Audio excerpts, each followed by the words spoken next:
Kalau Allah insya Allah izinkan gue jadi seorang ibu, gue gak mau ngajarin anak gue, nak berbuat baiklah kepada semua orang. Never, no, gak akan. Karena apa? Kenyataannya tidak semua orang baik di dunia ini. Kalau orang lahir dalam keadaan fitrah, dalam keadaan mentauhidkan Allah, yes, itu betul. Bangsa manapun, ras manapun, itu lahir dalam keadaan fitrah. Dia menyukai kebaikan, dia menyukai kebenaran, dan dia mengesahkan penciptanya. Itu betul. Kalau lahirnya ya. Cuma seiring berjalannya waktu, itu tergantung nih anaknya dibesarkan sama siapa, bagaimana lingkungannya, bagaimana pribadinya, dan banyak hal lain, banyak faktor lain.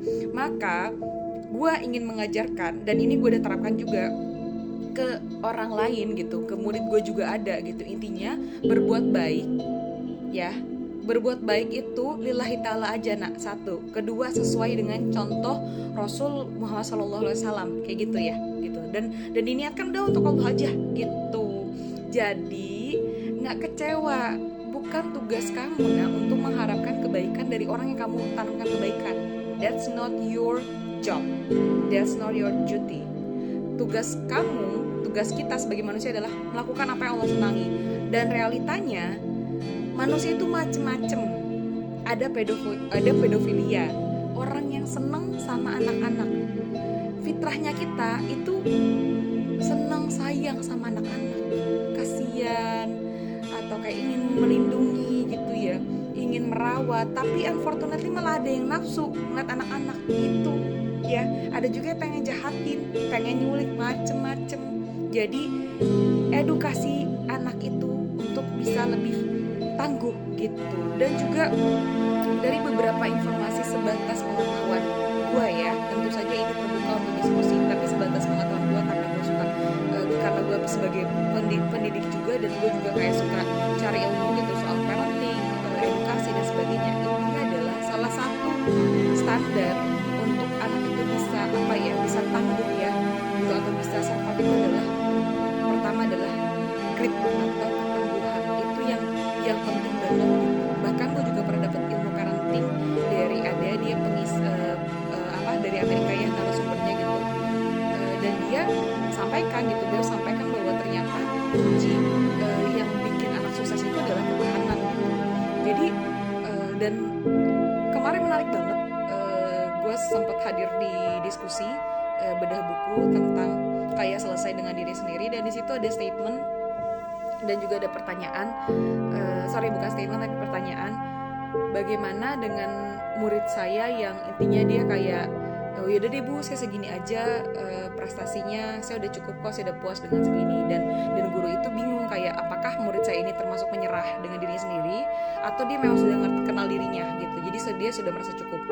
Nah kalau gue saat itu menyampaikan gitu, sepengalaman gue gitu, dan gue juga terapkan ini ke murid-murid gue, adalah gue mencoba untuk mencari tahu dulu apa bakat ini, potensi anak ini gitu. Semakin dini semakin bagus, karena tidak semua orang, tidak, ibaratnya kalau simpelnya analoginya itu hewan. Jangan perbandingkan ikan dengan burung, atau dengan apalagi misalnya kayak dengan tupai gitu, atau dengan monyet misalnya. Jadi ikan itu ukur kemampuan dia dalam berenang, ukur burung itu bagaimana kemampuan dia terbang dan sebagainya. Jangan tuntut burung untuk bisa berenang atau menyelam. Sebaliknya jangan tuntut ikan untuk bisa terbang, kecuali kan Indosiar ya gitu. Jadi seperti itu guys, jangan menuntut jadi kayak potensinya tuh banyak anak-anak, kecerdasan itu banyak, ada kecerdasan musikal, ada kecerdasan interpersonal. Nah dari sekian banyak ini akhirnya gue sempat dapat satu buku yang isinya ada sekitar 10 lebih tes kepribadian gitu. Terus gue bilang, ya Allah, coba gue tahu ini dari dulu. Aduh, gue akhirnya ngerti emang ada beberapa hal yang emang kelemahan gue, tapi ada juga kelebihan gue yang ternyata banyak orang gak bisa gitu. Gue gak minder lagi. Dulu gue pikir gue gak suka dengan hal-hal detail kayak akuntansi, itu gue ngerasa gue bego gitu. Ternyata kagak, emang gue bukan di sana aja kecerdasan gue gitu. Gue beda. Leadership alhamdulillah, public speaking alhamdulillah. Cuma untuk kayak hal detail dan rutinitas yang yang begitu-begitu aja gue memang gak suka. That's not my passion, that's not my intelligence gitu guys. Jadi yang pertama yang mesti kita tahu nih ya, sebagai individu siapapun, tadi menjawab pertanyaan tadi adalah cari tahu potensi kita di mana gitu. Jangan berhenti untuk menggali diri kita sendiri.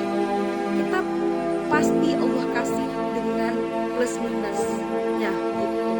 Tugas kita adalah bagaimana kita menjadi versi terbaik yang udah Allah takdirkan ke diri kita.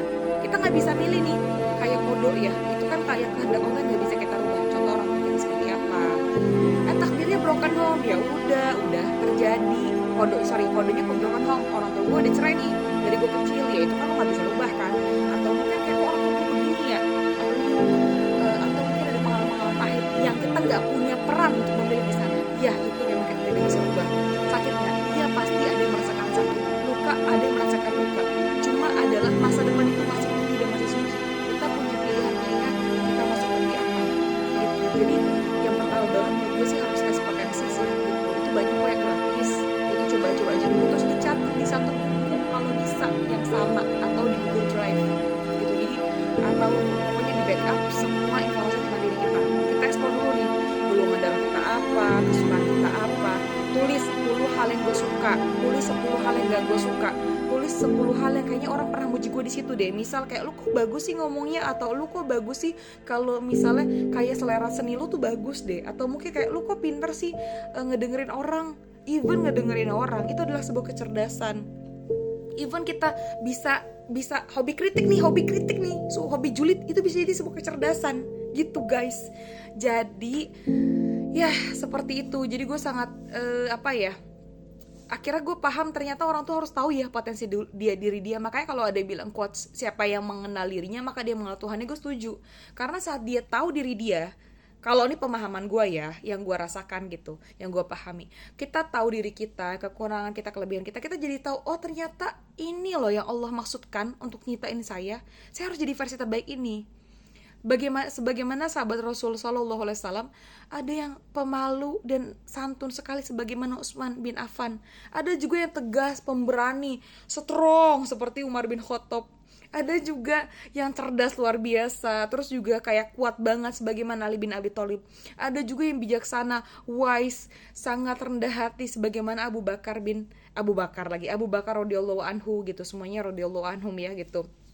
Jadi ya itu potensi kita tuh begitu, kita cari tahu guys gitu ya.